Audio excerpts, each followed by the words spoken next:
This is KGW News at noon. There is extreme fire risk right now in much of Oregon, and the state is not taking any chances. Good afternoon, everyone. I'm Nina Melhoff. With the possibility of lightning and thunderstorms, the state fire marshal's office is moving firefighter resources to Central Oregon. Tualatin Valley Fire and Rescue sharing these pictures this morning on Twitter. Their crews from TVFNR, along with Hillsborough and Banks Fire, are headed to Central Oregon right now. They'll be there for the next 3 days at least to jump on any fires that may start and help protect structures. Last night alone, storms sparked 13 new but small fires. So Rod, you've been keeping a close eye on lightning already today. Your map has been lit up with strikes. Yeah, now thankfully the last couple of hours the lightning has faded, but we do expect kind of a burst of lightning activity again later this afternoon. So in red, this is the large area of Oregon under a fire weather warning. Temperatures are not as hot today as yesterday, but we've had the lightning and we expect more. And interestingly enough, see the yellow colors across portions of eastern Oregon? That's actually a high wind watch for today, because there's concern that some of these thunderstorms that will fire later on could produce gusty winds between 45 and 60 miles per hour. That's enough to do some property damage. So there's that part of the equation as well. Here's a camera over in Aspen Lakes golf course looking at the Three Sisters. You can see it's a cloudy sky day there. And in fact, they've seen a little bit of rain around Sisters and Redmond and Bend. Here's the radar right now. Large pocket of what is at least some needed precipitation, so that's good news. This would show you lightning, but we're not seeing any right now. Again, we expect that to change momentarily. A few spots of some light rain showers have actually made it up over the crest of the Cascades, but we think we'll stay dry in Salem and Portland up and down the I-5 corridor. In fact, here at home, just sunny skies, 74 degrees. Thought we'd get some of that stormy blow off into our area, but maybe we don't. We just stay mostly sunny. Expected to see a high temperature today of 86 degrees. Nina, we're still talking about extreme temperatures this weekend. I'll have that 7 day shortly. Okay. All right, Rod. Thank you. And there is that fire burning in Central Oregon. It's called the S503 fire. It started on Friday. It's really on the north end of the Warm Springs Reservation, and local crews turned over command to state and federal resources yesterday. Today, they'll focus on strengthening the fire lines on the north end of the fire. It's 6,200 acres, but it is 10% contained. There are some get set evacuation notices for some very rural areas on the reservation's north border. Is this fire reason for alarm at this point? It's reason for alarm in the fact that a fire got up and moved as well as this one did this early in the year. Because normally, in a normal year, not a real drought-stricken year, we probably would not get the movement through the timber that we are currently getting. So the cause of that fire on the Warm Springs Reservation still under investigation, but severe drought conditions could really make this an especially bad fire season. Experts from the state and Oregon State University sat down yesterday to discuss the fires that are burning right now. There's another in Klamath County. They were quick to point out this one in Warm Springs and the Cutoff fire in Klamath County are both in the driest parts of the state. Crews on the ground say the conditions they're seeing right now aren't usually seen until at least July. The experts at yesterday's meeting all seem to agree this pattern of an earlier fire season will continue. There are always going to be anomalously dry years, anomalously wet years, you name it. There's always going to be an anomaly. The overall trend is consistent with what has been projected and observed as climate changes.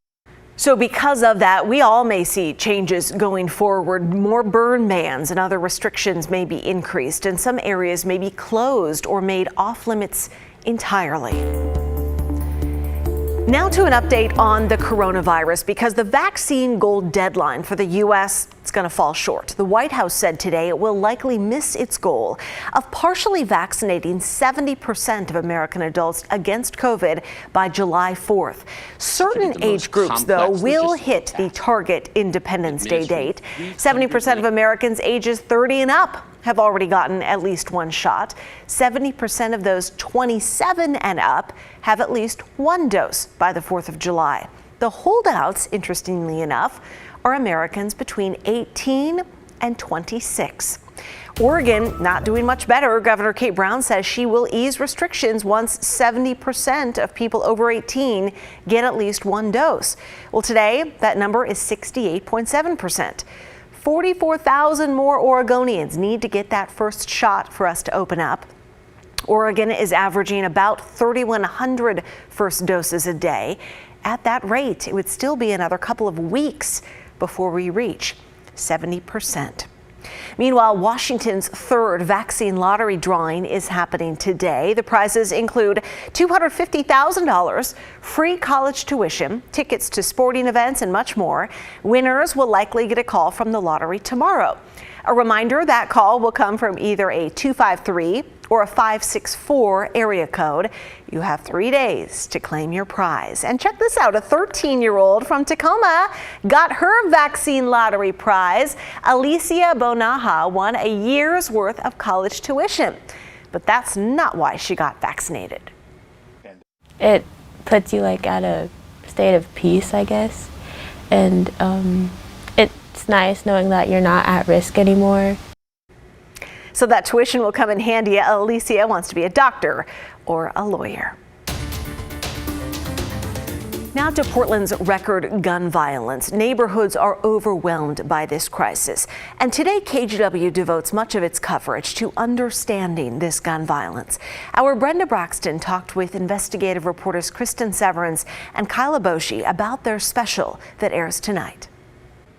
Kristen, you're focusing on the people who are impacted by this violence. Who did you talk to? What did they tell you? So, Brenda, we talked to families really decimated by gun violence. We interviewed Cash Carter. His 16-year-old son, Jalen, was shot and killed at a park in Portland. 4 teenagers were shot. Jalen was the only one who died. As you can imagine, I mean, every day is hard. This is something that family will never get over. We also spoke with the family members of Koa Adams. Koa and his brother-in-law were shot and killed in January. And again, both men were fathers. And again, this is, you know, each day, it's not like time helps these families. They tell me it's just something that they feel the loss every day. So what is the takeaway? What do you want people to understand about this crisis? Oh, so much. That's why we're doing a whole half hour, on this topic. But when it comes to the families, Cash Carter said something that really stuck with me. He said, it takes a village to raise a child. And when something like this happens, it causes the village, the community, to analyze itself and to think, where did we go wrong? Where did I go wrong as a dad? Where did, the other family members, where did I go wrong as a grandparent or an aunt, uncle, friend? And so imagine that happening and then all the shootings. And so each family is doing that. I mean, it's just the impact. I cannot explain the impact to families. And Kyle, you're focusing on the opposite side. You're looking for solutions. What did you learn from the people who are out there every single day working on these issues? Yeah, one common theme that I heard was throwing a bunch of money at police and saying, you fix it, is not going to be the solution here. It needs to come from the community. And generally speaking, people with similar backgrounds or shared experience that can really influence these young people and show them a different way to avoid this gun violence. So this is a big question, but how do we even start to unwind this and have some kind of solution to ending the gun violence? Right, and we need to be clear, this is no easy, clear solution here, otherwise we wouldn't be having this discussion right now. It's very complex, it's very nuanced. A couple things that were raised which were interesting to me. One idea is violence interrupters, and this is the idea of people who have experience. I mean, many of them may have criminal records, may have affiliation from the street, but paying them to go out into the street and broker a peace deal, a ceasefire, and it may be reaching out to 1 or 2 people who are actual shooters and saying, stop the violence tonight, tomorrow night. This is short term, obviously. Longer term, I heard a lot about opportunity and hope. And again, this is the investment in the community. It could be as simple as funding a park and making repairs that have been needed for a long time for young people. Or it could be mentorship programs, apprenticeship, giving somebody a job, putting money in their pocket and structuring their lives so they get out of this lifestyle and can find a different way. This is so important. We'll be watching. Thank you both. You're welcome. So tonight's special will open the door to more conversations, and our team at The Story has devoted weeks to putting together this special program. It's going to be on tonight at 6 o'clock, and the stories from the special will also be available to watch online.